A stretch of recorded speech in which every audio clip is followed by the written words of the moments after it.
A. Ekspor. Secara umum, ekspor adalah kegiatan menjual barang atau jasa ke luar negeri. Penjual yang melakukan ekspor ini disebut dengan eksportir dan bisa berupa individu, lembaga, ataupun perusahaan. Kegiatan ekspor ini biasanya terjadi saat suatu negara sudah mampu memproduksi barang atau jasa dalam jumlah yang besar, serta kebutuhan dalam negerinya sudah tercukupi.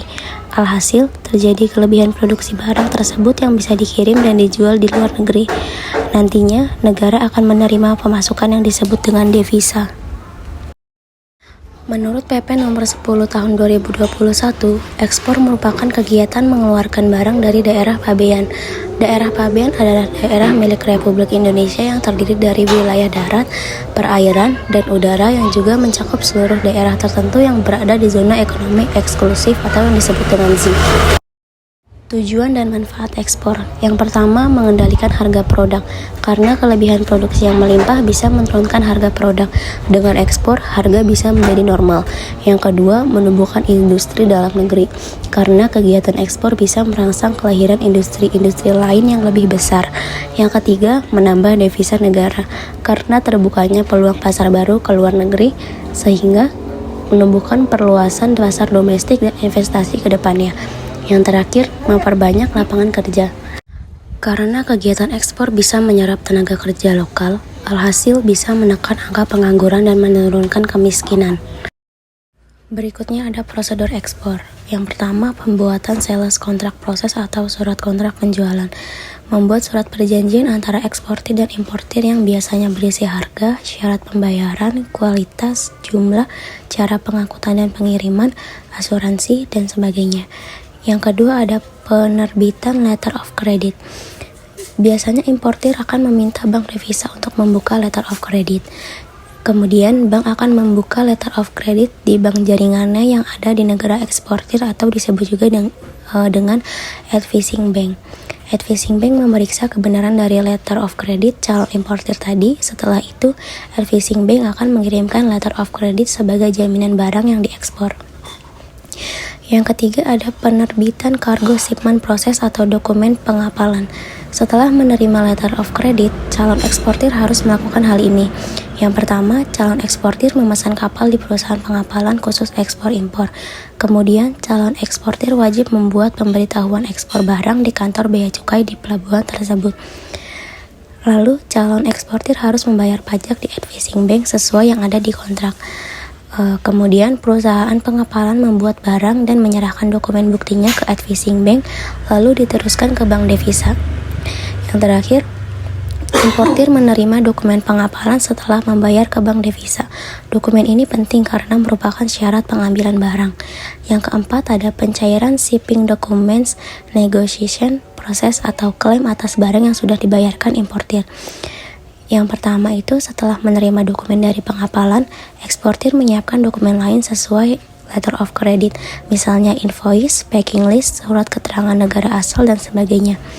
Bila sudah lengkap, maka dokumen bisa diserahkan ke advising bank untuk menerima pembayaran sesuai letter of credit. Kemudian advising bank memeriksa kelengkapan dokumen dan keakuratannya. Tujuannya untuk mengeluarkan uang pembayaran. Dokumen pengirim barang yang lengkap akan dikirimkan ke bank devisa sebagai negara importir supaya mendapatkan uang pembayaran eksportir. Lalu, bank devisa memeriksa kelengkapan dokumen tersebut dan melunasi pembayarannya. Terakhir, bank devisa menyerahkan dokumen ke importir yang akan digunakan untuk mengambil barang yang diimpor. Berikutnya ada komoditi ekspor. Yang pertama ada produk tekstil. Indonesia termasuk ke dalam 10 negara penghasil tekstil terbesar di dunia, serta peringkat 12 eksportir tekstil dan pakaian terbesar. Yang kedua ada karet. Indonesia adalah negara penghasil karet terbesar kedua di dunia dan merupakan tokoh penting pada perdagangan karet internasional. Yang ketiga ada kelapa sawit. Indonesia dikenal sebagai salah satu negara eksportir kelapa sawit terbesar. Tercatat, Indonesia berhasil melakukan ekspor komoditas sawit sebanyak 24 juta ton dengan nilai 22,9 US dollar. Yang keempat ada kakao. Indonesia adalah negara penghasil kakao terbesar ketiga di dunia di belakang Pantai Gading dan Ghana. Yang kelima ada terhadap produk hasil hutan. Indonesia merupakan salah satu negara tropis terbesar sehingga prospek perkembangan industri kayunya cukup bagus dan melimpah. Kemudian ada faktor yang mempengaruhi komoditi, yaitu ada faktor alam, faktor biaya produksi, dan faktor teknologi. Faktor alam sendiri ialah kondisi geografis suatu negara yang juga ikut mempengaruhi keunggulan komoditas. Apalagi di Indonesia sendiri juga sering terjadi gempa, gunung meletus, dan cuaca yang tak menentu. Faktor biaya produksi ialah harga barang yang juga bisa dipengaruhi oleh pengeluaran biaya produksi yang rendah. Yang terakhir, faktor teknologi. Dengan semakin majunya teknologi, maka kualitas komoditinya juga akan lebih baik. Kemudian ada barang yang dilarang untuk diekspor. Menurut Peraturan Menteri Perdagangan Nomor 18 Tahun 2021, berikut barang yang dilarang. Yang pertama ada bidang kehutanan, yang kedua ada bidang pertanian, ketiga ada pupuk subsidi, keempat pertambangan, kelima cagar budaya, yang keenam sisa dan skrap logam. Barang yang diekspor haruslah memenuhi kriteria sebagai berikut: berhubungan dengan perlindungan hewan, kesehatan ikan, tumbuhan, keselamatan manusia, dan lingkungan hidup. Kemudian terkait keamanan nasional, kepentingan umum, termasuk sosial budaya dan moral masyarakat. C. Impor. Impor adalah kegiatan membeli barang atau jasa dari luar negeri. Biasanya, impor dilakukan untuk mencari keuntungan. Pihak yang melakukan import ini disebut dengan importir. Pembelian import ini bisa berupa barang maupun jasa. Untuk barang, biasanya karena barang tersebut tidak bisa diproduksi dalam negeri. Sedangkan untuk jasa, umumnya berupa asuransi, transportasi, hingga tenaga import. Menurut PP nomor 10 tahun 2021, import merupakan kegiatan memasukkan barang ke dalam daerah pabean. Daerah pabean adalah daerah milik Republik Indonesia yang terdiri dari wilayah darat, perairan, dan udara yang juga mencakup seluruh daerah tertentu yang berada di zona ekonomi eksklusif. Sedangkan menurut KBBI atau Kamus Besar Bahasa Indonesia adalah impor melakukan barang dan sebagainya dari luar negeri. Selanjutnya, impor juga memiliki tujuan dan manfaat, yaitu yang pertama, memenuhi kebutuhan dalam negeri.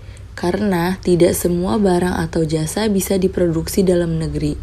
Bisa diproduksi dalam negeri, tetapi membutuhkan biaya yang besar. Yang kedua, memperkuat posisi neraca pembayaran, serta mengurangi adanya keluar devisa pada negara lain. Yang ketiga, mengendalikan inflasi, karena barang impor cenderung lebih murah. Yang keempat, mendapatkan pasokan bahan baku untuk industri dalam negeri sehingga bisa memperkuat ekonomi secara keseluruhan. Selanjutnya, D. Prosedur-prosedur impor. Yang pertama, impor bisa menggunakan kapal atau pesawat. Yang kedua, meminta kelengkapan dokumen impor asli ke pihak supplier di luar negeri agar segera dikirim ke Indonesia. Yang ketiga, membayar bea masuk dan pajak impor sesuai dengan jenis barang yang akan diimpor. Yang keempat, bisa melakukan pembayaran di bank yang sudah bekerja sama dengan pemerintah untuk pembayaran pajak impor. Yang kelima, memberitahu ke bea cukai dengan menggunakan dokumen pemberitahuan impor barang atau yang biasa disebut PIB serta dokumen impor pelengkap lainnya. Yang keenam, kemudian, bea cukai akan menetapkan jalur terhadap proses impor. Apakah jalur itu hijau, kuning, merah, atau prioritas? Yang ketujuh, jika proses impor telah disetujui, bea cukai akan menerbitkan surat persetujuan pengeluaran barang atau yang biasa disebut SPPB. Yang kedelapan, bila SPPB sudah terbit, secara hukum barang impor sudah mendapatkan izin untuk masuk wilayah Indonesia. Yang kesembilan, barang yang akan diangkut ke kawasan pabean biasanya menggunakan transportasi darat seperti truk, bis, dan atau mobil. Selanjutnya, komoditas impor Indonesia. Yang pertama ada aluminium. Aluminium menjadi salah satu komoditas impor di Indonesia. Kebutuhan akan aluminium juga tercatat lumayan tinggi. Hal ini dibuktikan dari nilai impor komoditas aluminium yang mencapai 881 juta US dollar atau setara dengan 12,1 triliun rupiah. Impor aluminium ini paling banyak berasal dari negara Tiongkok. Yang kedua, buah-buahan. Ternyata buah-buahan juga menjadi salah satu komoditas impor di Indonesia. Dengan jumlah sebanyak 397 juta kilogram, nilai impor dari buah-buahan di Indonesia mencapai 741 juta US dollar atau setara dengan 10,2 triliun rupiah. Yang ketiga, sayuran. Komoditas impor lainnya adalah sayur mayur. Dengan asal impor yang umumnya berasal dari negara Tiongkok, jumlah impor sayur mayur mencapai 603 juta kilogram dengan nilai 526 juta US dollar atau setara dengan 7,25 triliun rupiah. Yang keempat, pupuk. Pupuk juga menjadi komoditas impor di Indonesia dengan nilai impor setara dengan 523 juta US dollar atau setara dengan 7,21 triliun rupiah. Indonesia telah mengimpor sebanyak 2,3 juta ton pupuk. Yang kelima, minyak bumi. Meskipun dengan pertambangan minyak yang dinilai cukup banyak, di Indonesia juga masih mengimpor minyak bumi. Sebanyak 436,2 ribu ton minyak bumi diimpor di Indonesia dengan nilai 286 juta US dollar atau setara dengan 3,9 triliun rupiah. Yang keenam, ada garam dan sulfur. Garam dan sulfur yang mayoritas berasal dari Iran juga menjadi komoditas impor di Indonesia.